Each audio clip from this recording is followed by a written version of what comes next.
श्री शिवाय नमस्तुभ्यम। दोस्तों हर हर महादेव। कैसे हैं आप दोस्तों? पूज्य गुरुदेव की शिव महापुराण कथा जो कि छत्तीसगढ़ में हो रही है, शिव गौरी शिव शंकर शिव महापुराण, उसके पूज्य गुरुदेव ने आज बहुत सुंदर से 3 उपाय बताए हैं। और दोस्तों जो परतवाड़ा में जो कथा हुई थी वहां के भी 2 उपाय बहुत ही सुंदर और अचूक उपाय हैं। दोस्तों पूज्य गुरुदेव ने पहला उपाय बताया है कि आपकी मनोकामना है कोई और आपने बहुत सारे प्रयास कर लिए, बाबा आपकी सुन ही नहीं रहे, तो उसके लिए मनोकामना पूर्ति के लिए पहला उपाय ये है। और दूसरा है दोस्तों, पत्नी में झगड़े रहते हैं, लड़ाई रहती है, खंड सौभाग्यवती रहना चाहते हैं, तो उसके लिए बहुत सुंदर सा उपाय बताया है। और तीसरा उपाय बताया है जो शिव शंकर शिव महापुराण से बताए हैं कि अगर बच्चों के नेत्रों में चश्मा लगा हुआ है या बड़ों के नेत्रों में चश्मा लगा हुआ है और उन चश्मों को हटाना है तो 22 दिन का बहुत ही सुंदर सा और अचूक उपाय है। दोस्तों पूज्य गुरुदेव की कथा सुन करके समझ करके बहुत सुंदर तरीके से समझाऊंगी, करके दिखाऊंगी आपको प्रैक्टिकल।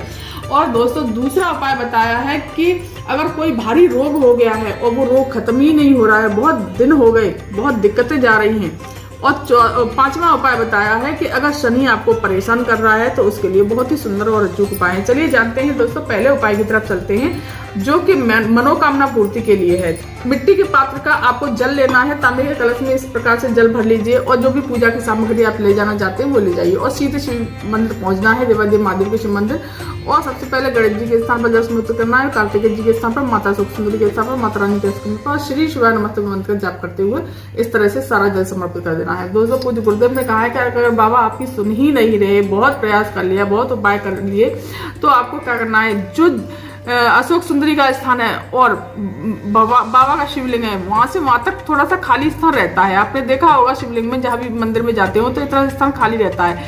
यहाँ स्थान 33 कोटि देवी देवता का होता है, माता रानी का होता है, तो यहाँ पर और बाबा का हृदय यहाँ पर बताया है पूज्य गुरुदेव ने। तो बहुत ही सुंदर उपाय, यहाँ पर खाली स्थान पर अपना हाथ रख करके बाबा से अपने दिल की बात कह करके, बाबा से अपने हृदय की बात कह करके इस तरह से आपको अपने दिल की बात कह देनी है और अपने सीधे घर चले आना है। दोस्तों पूज्य गुरुदेव ने कहा है कि निश्चित ही बाबा आपकी कामना को शीघ्र से शीघ्र पूरा करेंगे और आपके दुखों को हर लेंगे। अब चलिए जानते हैं दूसरा उपाय जो कि अगर पति पत्नी में लड़ाई झगड़े रह रहे हैं, अपना अखंड सौभाग्य रखना है, तो उसके लिए बहुत सुंदर सा उपाय बताया है पूज्य गुरुदेव ने। आपको लेना है सिंदूरा, आपको ये लकड़ी का सिंदूरा लेना है। दोस्तों इसमें देखिए मेरे पास लकड़ी का सिंदूरा है। बाबा की कथा, गुरुदेव की कथा सुनकर के ही मैं लेकर के आई थी, काफी समय में सीहोर गई थी तब लेकर के आई थी।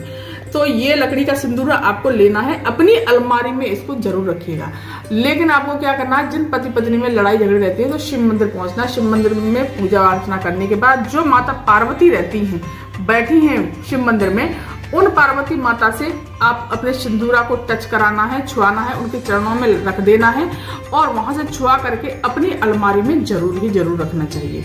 और यहाँ इसी से वैसे तो सिंदूर भरना चाहिए। अगर आप इसी से सिंदूर नहीं भरते हैं, पेंसिल वाला यूज करते हैं या कोई भी यूज करते हैं, लेकिन पूज्य गुरुदेव ने कहा है चाहे आप इसको अपने अलमारी में रखें, चाहे साल में 1 बार यूज करें, लेकिन सिंदूरा को अपनी अलमारी में जरूर ही जरूर रखना चाहिए। हर स्त्री, सुहागिन स्त्री के पास सिंदूरा होना चाहिए। इससे सुहागिन स्त्रियां, इससे अखंड सौभाग्य रहता है और पति पत्नी में प्रेम बढ़ता है। तो दोस्तों बहुत सुंदर सा अचूक उपाय है दूसरा उपाय। अब चलिए जानते हैं दोस्तों तीसरा उपाय जो कि पूज्य गुरुदेव ने शिव शक्ति शिव महापुराण में बताया है। आपको क्या करना है, एक तांबे का कलश लेना है, इसमें जल मिट्टी के पात्र से ही जल भर लीजिए इस प्रकार से और शिव मंदिर पहुंच करके उत्तर दिशा की तरफ मुख करके खड़े हो जाना है और जिस प्रकार से आप जल समर्पित करते हैं इस प्रकार से आपको जल समर्पित कर देना है और श्री शिवाय नमस्तुभ्यम मंत्र का जाप करते हुए इस तरह से कर देना है।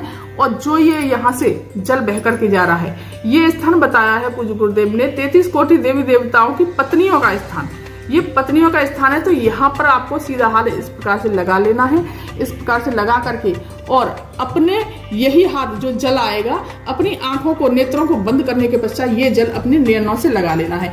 21 से 22 दिन तक आपको ये उपाय करना है। दोस्तों बहुत सुंदर अचूक उपाय है। पूज्य गुरुदेव ने कहा है कि अगर आपकी दवाई भी चल रही है, दवाई चलने दीजिए, लेकिन आपको ये उपाय जरूर करना चाहिए। 21 से 22 दिन बाद अगर ये उपाय करने के बाद में आप चेकअप करा के देखिए, निश्चित ही आंखों की रोशनी बढ़ जाएगी। बहुत सुंदर अचूक उपाय है। अब चलिए जानते हैं दोस्तों दूसरे उपाय की तरफ चलते हैं। चौथा उपाय बताया दोस्तों रोग बीमारी के लिए। आपको तांबे का कलश में इस प्रकार से जल तो ले ही जाना है और चंदन आप कोई सा भी चंदन ले लीजिए, पीला ले लीजिए, लाल ले लीजिए, सफेद ले लीजिए, कोई भी चंदन ले लीजिए। तो आपको क्या करना है, शिवलिंग पर जिस प्रकार से हम जल समर्पित करते हैं, इस प्रकार से जैसे भी करना है आपको, उस प्रकार से आप जल समर्पित, जिस प्रकार से आप करते आए हैं उस प्रकार से जल समर्पित कर देना है आपको।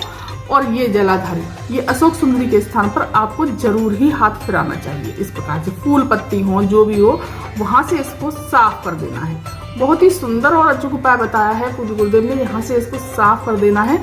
और माता अशोक सुंदरी के स्थान पर अपनी बीमारी की बातों को, अपनी बीमारी के बारे में कहते हुए एक चंदन की बिंदी इधर, एक चंदन की बिंदी इधर, और एक चंदन की बिंदी जहां से जल नीचे गिरता है यहाँ पर आपको लगा देनी है। इस प्रकार से कैसा भी चंदन हो।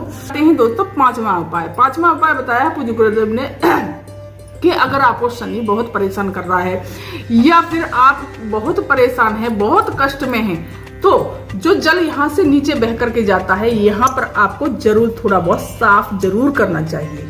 इससे आपके जीवन के कष्ट तो दूर होते ही होते हैं, शनि भी आपको परेशान नहीं करेगा।